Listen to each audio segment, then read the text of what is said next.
Morning everyone, সবাই কেমন আছেন? আশা করি সবাই ভালো আছেন, আমিও ভালো আছি। তো গতকালকে দুটো লাউ পেড়েছিলাম। সেই লাউ হচ্ছে পাশের বাড়ির দিদিভাইকে দিয়েছি একটা, বেয়াই বাড়ি দেওয়ার জন্য। আর আমার বাড়ির পিছনে যে দিদিভাইগুলো আসে ওদের দিকে আধখানা করে দিয়েছি। আর একটা বড় হয়েছে, সেইটা আমি ভাবছি যে আমি নিজে আধখানা খাবো, আর যে আন্টিদের বাড়ি দুধ আনতে যাই সেই আন্টিদেরকে আমি দেবো অর্ধেক। তো আপনাদেরকে দেখিয়ে দিই দূর থেকে। ওই যে দূরে একটা লাউ হয়েছে। অন্যান্য বছর তো আমার গাছ পুরো ভরে যায় শীতের সময়, জানুয়ারি মাসে, তার আগে অক্টোবর মাসে হয়ে যায়, নভেম্বর মাসেও হয়, ডিসেম্বর মাসেও হয়, কয়েক মাস থাকে। কিন্তু এবছরে আমি অনেকবার লাউ করতে চেয়েছি, লাউ গাছ করতে চেয়েছি, কিন্তু প্রতিবারের গাছ লম্বা লম্বা করে হয় আর মারা যায়। কারণ আমাদের এখানে এতটা বৃষ্টি হয়, আর ছাদে উঠলে আমার খুব কষ্ট হয়, কথা বলতে বলতে, জানি না কেন। তো লাউ ফের ছেনে এসেছে, অনেক অনেক লাউ এসেছে, কিন্তু যদি সম্পূর্ণ সব লাউ হতো তাহলে খেয়ে হয়তো শেষ করতে পারতাম না। কারণ অনেকগুলো লাউ পচে গেছে, গরম পড়ে গেছে। তো ধরুন ফেব্রুয়ারি মাসের তো কাল হলেই লাস্ট হয়ে যাবে। তো যার কারণে লাউ হচ্ছে না, থাকছে না। তো আর আপনারা তো জানেন যে আমি নোটে গাছ আর পাট গাছ দিয়েছিলাম, এখানেও দিয়েছি, নিচেও কিছু দেওয়া আছে।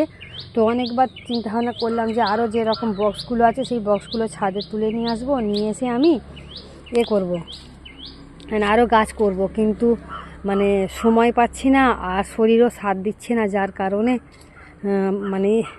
ইচ্ছা হচ্ছে না, করতে পারছি না। কিন্তু করাটা দরকার, খুব একটু কষ্ট করে চাষ করতে পারলেই মোটামুটি খাওয়া হয়। আর এখানে তো জানেন সবজির দামও অনেক বেশি, আর সব রকম সবজি পাওয়াই যায় না। এই যে লাউ শাক তো পাওয়াই যাবে না। নিজে একটু চাষ করি বলে তাই লাউ শাক হয়তো খেতে পাই, নইলে খেতেই পারতাম না। তো চলুন লাউটা আমি কেটে নিয়ে অর্ধেক করে আন্টিদের বাড়িতে দিয়ে আসবো। তো এই যে কাটবো, এটা ব্যাক ক্যামেরা করে কাটতে হবে, নইলে হবে না।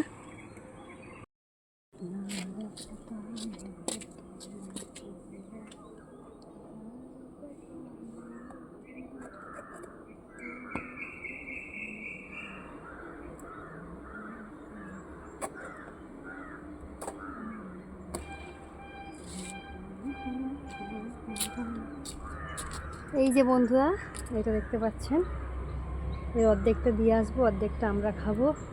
তো চলুন, আর নিচের গাছগুলো আপনাদেরকে দেখিয়ে দিই। আর সকালবেলা উঠেছি, মাথা আঁচড়ানো হয় নাই, আঁচড়াতে হবে। তা চলুন নিচে যাই। কি সুন্দর দোপাটির ফুল এসেছে, এই কালারটা আমার এত ভালো লাগে কি বলবো। আর এই যে নীল গাছের ফুল অনেক কমে গেছে, কারণ এর সিজন চলে গেছে। আর সেই যে বকমবেলিয়ার গাছ, আমি ডাল কাটা গাছ এনে বসিয়েছিলাম, তো তার তো অনেক ফুল হয়েছে। আমি অনেক খুশি যে গুড়িয়ে আনা ডালে এত ফুল ফুটতে পারে। আর এইটা হচ্ছে আপনার নয়নতারা, এর ফুলের কালারটাও খুব সুন্দর, আমার খুব ভালো লাগে। আর গোলাপ গাছ তো আবার নতুন করে ডাল বেরিয়েছে, অনেক ফুল এসেছে। এই দেখুন, এখানে দেখুন 5টা ফুল এসেছে, তার মধ্যে একটা ফুল সবে ফুটছে। আর এখানে দেখুন 4টে, এই ডালটাতে, এই ডালটায় 4টে, 5টা, 6টা, 7টা, 8টা, এই ডালটাতে 8টা টোটাল। আর এইখানটা দেখুন, এই দেখুন 9, 10, 11খানা এসেছে। বাকি এইগুলো সব নতুন করে ডালপালা বেরিয়েছে, পরবর্তী সময় হয়তো হবে। আর এইগুলোতে দেখুন, এদের নতুন ডালপালা এসছে, এগুলোতে ফের ফুল ফুটবে। আর এই অরেঞ্জ কালারের ফুলটা দেখুন, অরেঞ্জ কালারের ফুলেতে অনেক কিন্তু নতুন ডালপালা এসেছে। আর আমাদের এখানে গরম পড়ে যাওয়ার কারণে দেখুন ফুলের ডগের ওপরটা কীরকম শুকিয়ে গেছে। আর এই দেখুন একটা ফুল ফুটেছে, কি দারুণ কালার লাগছে না? ও সত্যি খুব সুন্দর লাগছে। আর এইখানে দেখুন একটা তো ফুটে গেছে, আর দুটো দু সাইডে এই যে দেখুন এইদিকে একটা ফুটবে আর এইদিকে একটা ফুটবে, দুদিকে দুটো ফুটবে। আর মনে হচ্ছে এই কুঁড়িটা হবে না, কারণ এই কুঁড়িটা মনে হয় মারা গেছে, ওটা আর হবে না। তো এই ফুলটা আপনাদেরকে সুন্দর করে দেখিয়ে দিই। আর বন্ধুরা, গুলমোহর তো দেখতেই পাচ্ছেন যে হয়েছে। আর এই যে এখানটা, এই যে ডেলি ফ্লাওয়ারের ফুলটা, গাছটা দেখতে পাচ্ছেন, গাছটা একদম পুরো ভরে গেছে টবে। তো এই গাছগুলো কি করতে হয় বলুন তো, এই গাছগুলো না ঝুলিয়ে রাখতে হয়, মানে একটা ঝুলানো যে টব পাওয়া যায়, সেই টব কিনে আর তার থেকে ঝুলিয়ে রাখলে লম্বা হয়ে হয়ে নিচের দিকে নেমে আসবে, তাতে ফুল ফুটবে, দারুণ লাগবে। কিন্তু করব ভাবি, কিন্তু করাই হয় না। মানে কি বলবো, আর সব কিছু সবসময় তো সম্ভব হয় না, নয়। এই টবটাতেও দিয়েছিলাম, দেখুন এই টবটাতেও ভরে গেছে। আর আমি যে নোটে দানা আর আপনার পাট দানা দিয়েছিলাম, দেখুন এর মধ্যে এই যে হয়েছে।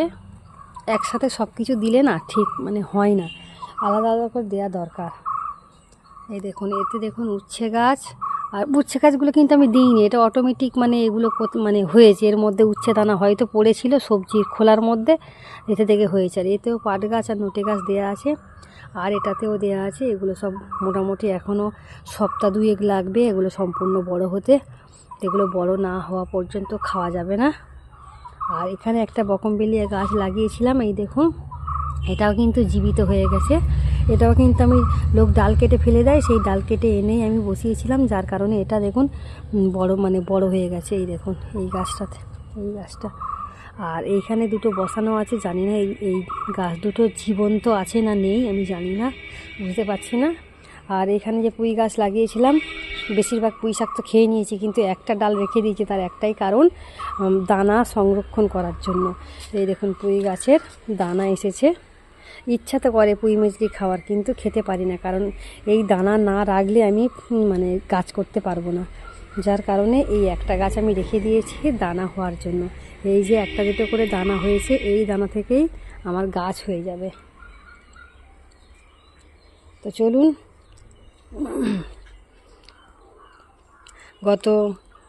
গতকালকে যে লাউ আমি কেটে সামনের বাড়ি দিতে গেছিলাম, সেটাও শেয়ার করব। তার সাথে যদি আরও কিছু পারি আরও কিছু শেয়ার করব। আর এই যে কুমড়ো গাছটা দেখতে পাচ্ছেন, কুমড়ো গাছটা তো অনেক বড় হয়েছে, কিন্তু কুমড়ো হচ্ছে, কিন্তু সব পচে যাচ্ছে, জানি না কি কারণ। আর কুমড়োটা এতটাই মনে হয় মিষ্টি, মানে কুমড়ো হওয়ার সাথে সাথেই হয়ে যাচ্ছে, মানে পিঁমড়েতে বাসা করে খেয়ে নিচ্ছে ভেতরে।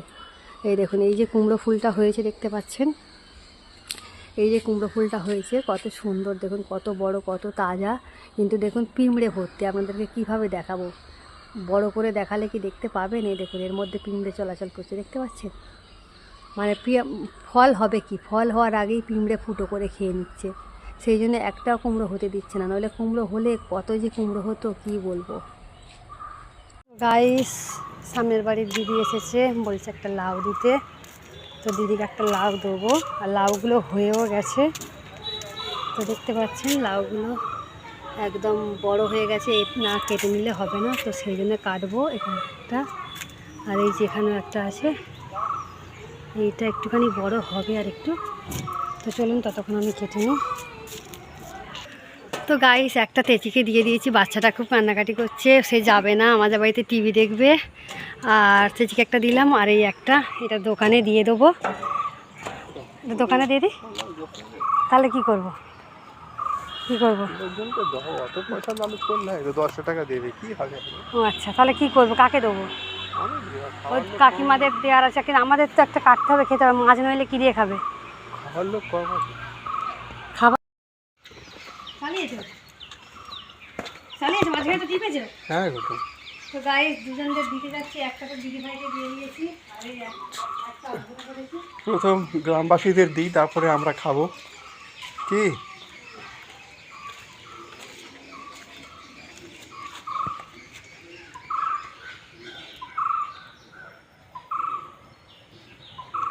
এটা দিয়ে যাও না।